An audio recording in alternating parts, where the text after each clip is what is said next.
So today I'm going to be talking about how to treat people who are sick and or dying. I have been dealing with aplastic anemia, which is a very serious bone marrow failure disorder, for about a year now, and I just recently relapsed. And I have learned a lot about this illness, about medicine, and I've also unfortunately learned that some people just simply don't know how to deal with others who are struggling with an illness, and sometimes people can be insensitive, intrusive, flat out inappropriate. And I think that it is kind of my duty as somebody who deals with this and who advocates for people with rare diseases to make this video talking about some of the things that you should do, that you shouldn't do when you're dealing with somebody who has an illness. I am not trying to make this like a preachy video, and I understand that if somebody has never dealt with a friend or a family member being sick before, they may not know how to approach that person. So it is not their fault. And this is why I think it's important to have this discussion. So let's start with the first thing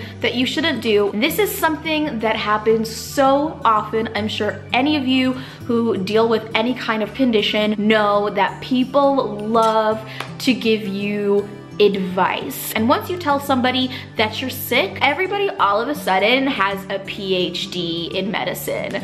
And it is quite annoying because as somebody who's been sick for a while now, I have done everything possible to try and educate myself on how to treat my illness. I have made the decision to do the treatments that I have received. Some people choose to go a more natural route with treating their illness. Some people decide to do chemotherapy.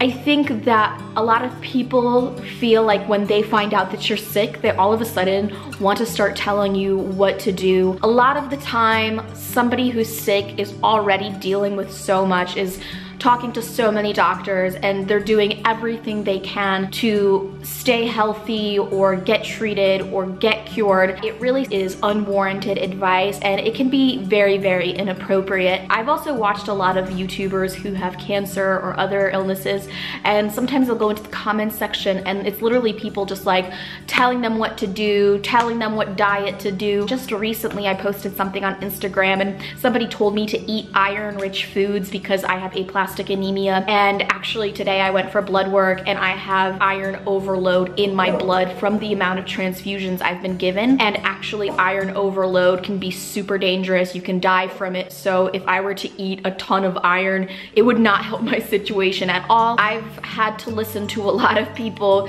give me dietary advice. It's not diet related at all. I know that some people also get aplastic anemia confused with anemia, and they are two different things. Aplastic anemia is actually more closely related to leukemia. Next thing you shouldn't do, don't treat us like we are different. I have had this problem a lot with family members. They treat me like I am made out of porcelain. It is obviously coming from a place of love, and they care about me so much, and I see that, which is why I am not hard on them for doing it, but it definitely makes me feel like the token sick person. And I've noticed that I much more enjoy being around people who treat me normal, who are respectful of my disease, but also know that I'm still me. Another thing, don't be afraid or ashamed to ask questions. Some people think that it's too much of a touchy subject to ask certain questions, but a lot of the time, people with illnesses do enjoy speaking about their illness and educating people more on it. Odds are we have a lot of knowledge, and I'm always flattered when somebody wants to educate themselves and learn more about it as well. Don't disrespect our state of health. This has happened to me time and time again. Do not come around me when you are sick. I have an extremely low immune system. I'm on immunosuppressive therapy, so my body does not fight illnesses the same way a normal person's immune system does. I've had people come around me with like a runny nose. Oh my God, what are you doing? And you have to let people know that, hey, this is what I'm dealing with, and this is what you can and can't do. It's been hard for me to be really direct and upfront with people, but it's something that I'm getting better at. So now when I'm like talking to somebody and we're gonna go hang out and they're telling me they don't feel good, I'm like, just stay the fuck home and stay away from me. Another thing is to not be so serious and have a little bit of a sense of humor about it.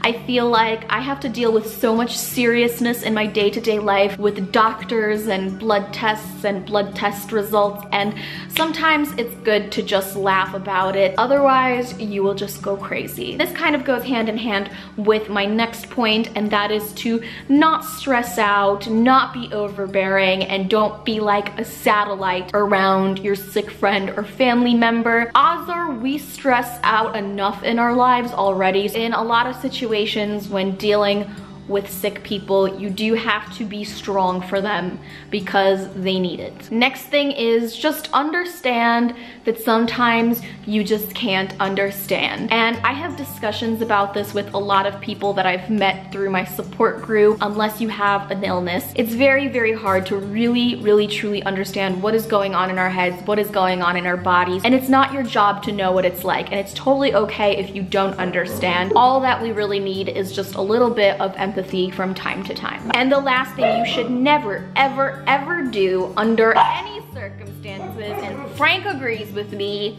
don't ever tell a sick person, especially somebody who has an invisible illness such as aplastic anemia or sickle cell anemia or lupus. I mean, the list goes on. Do not tell these people that they do not look sick. You might mean it like a compliment. It's actually insulting, and it makes us feel like you are doubting us or you're trying to catch us out in a lie. It has happened to me more times than I can count on both of my hands, and it's very, very frustrating because even though I may look healthy and I have a lot of makeup on and I did my hair and I made an effort to look cute today, I just got back from the doctor a couple hours ago and all of my major blood levels are pretty much critical. And it's actually kind of amazing that I'm standing right now because my red blood cells are so low. My immune system is so low. I'm just out here in Czech Republic trying my best to live a normal life. Hopefully my numbers do end up getting better now that I'm on a higher dose of my medication. So fingers crossed for that. And yeah, that's gonna be it for today's video. And I hope you guys got something out of this. Let me know what you think in the comment section below. Also, make sure to click the thumbs up, subscribe to my channel by clicking on my face because that makes you cool or some shit. And I will see you guys in my next video. Bye!